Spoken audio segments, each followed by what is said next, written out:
Welcome back everyone, my name is Ellie. I'm the travel scientist, and in this video I want to talk to you about what a medical technologist is and how to become one. Now before I get into that, there are three different titles that describe a medical technologist and they are used interchangeably. It can be a little confusing, but I hope after this explanation you understand that they're all the same thing. So it is clinical laboratory scientist, medical laboratory scientist, and a medical technologist. I don't understand why there's three of them, but they all mean the same thing, and I hope one day the AACP can just give us one title so we can all have the same title. Just like an RN is a registered nurse, medical technologist should be the main title across the country. Throughout this video I'll be using an article that I found. I'll put the link in the description below. It talks about how to become a technologist and what a technologist does. The best way I could describe what a medical technologist does is that they are skilled scientists who perform tests to help physicians treat and diagnose their patients. I also read an article that was saying when the physician is diagnosing and treating their patients, 70% of the time they are using lab results. As a medical technologist, you have a crucial job giving these results to these physicians because that plays a huge role in patient care. As a medical technologist, you don't have patient interaction at all. You are working in the laboratory. Phlebotomists have more patient interaction, but we are not phlebotomists. You can have a phlebotomist certification, but majority of the time if you're working in a hospital setting, you're not going to go out and draw blood because you have a lot of things to do in the laboratory. As a medical technologist, there are so many different job opportunities. There's hospital setting, you can work for the cancer center, you can work for Mayo Clinic, work for the CDC. You can also work as a field engineer. When I met a field engineer, he was going around different facilities and working on the instruments. And so I asked him, do I need an engineering degree to do that? He said, not at all, because you are a medical technologist and you work with analyzers, you'll be a great candidate. There's just endless opportunities as a medical technologist.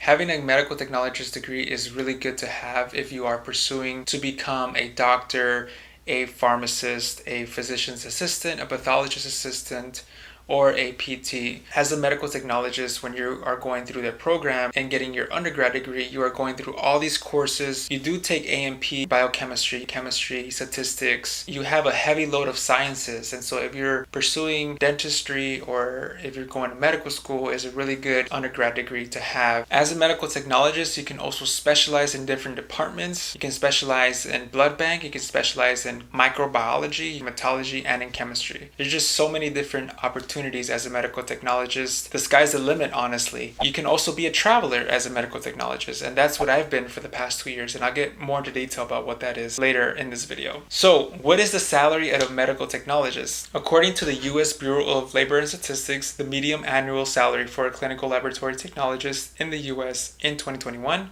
was $57,800. You have to understand this is also based on the type of facility you work in, where you're located, and the experience you have.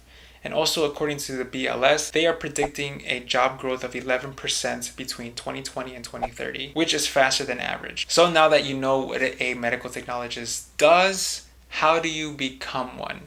So in order for you to become a medical technologist, you have to make sure you apply to schools that have medical technology programs. And so the reason why is because it's easier for you to go through a program that is dedicated to medical technology and then take your ASCP and then get your license. Now, there are situations where I've heard of people graduating with a bachelor's in chemistry, biology, biochemistry, or biomedical engineering, can work in laboratories. However, if they want to work in the hospital settings, they have to go through a program that is accredited by the National Accrediting Agency for Clinical Laboratory Sciences in order for them to work in a hospital setting. I have a few classmates that I went to school with who had a bachelor's degree in biology, chemistry. They had to apply to medical technology school. It was an extra 2 years for them to finish that program. Make sure your school is accredited. That way you can take your boards right after you graduate. In my experience, after receiving my diploma, I was able to sign up for my boards and I uploaded my transcripts. And with that, I was able to take my boards and pass, and then from there worked in a facility. And I also had to apply for a state license. And in order for you to apply for a state license, depending on where you work in the United States, I worked in Florida and in California, so I went through Public Health of California and I uploaded my transcripts, my proof of the program that I took, and then I was eligible to obtain my license. Now that you know what a medical technologist is and how to become one, I'm going to talk to you about healthcare traveling. For the past 2 years, I've been a healthcare traveler,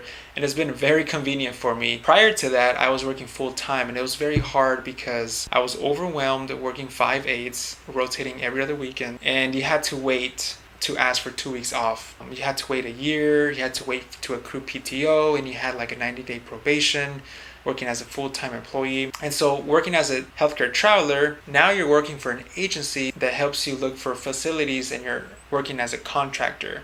And these contracts are 13 weeks long. The benefit of that is that once you're done with those 13-week contracts, you can have as much time as you want off, or you can extend right after that contract and then have some time off. Also, working as a healthcare traveler, you do get paid much more, and the reason why you get paid much more is you can get tax-free money. And I do go into details about how that can happen for you. I do have some videos regarding the 4 things you need to know before you become a healthcare traveler, and how you can more than double your income as a healthcare traveler. You don't have to travel far. You can also be a local traveler and also earn more money. I hope this video helped you understand what a medical technologist is and how to become one. And if you are a medical technologist, and if you're looking into becoming a healthcare traveler, let me know down in the comments if you have any questions. I'll be more than happy to answer those questions. Don't forget to like this video, subscribe to my channel. That way you are notified the next time I upload a video regarding healthcare traveling. I'll see you on the next one.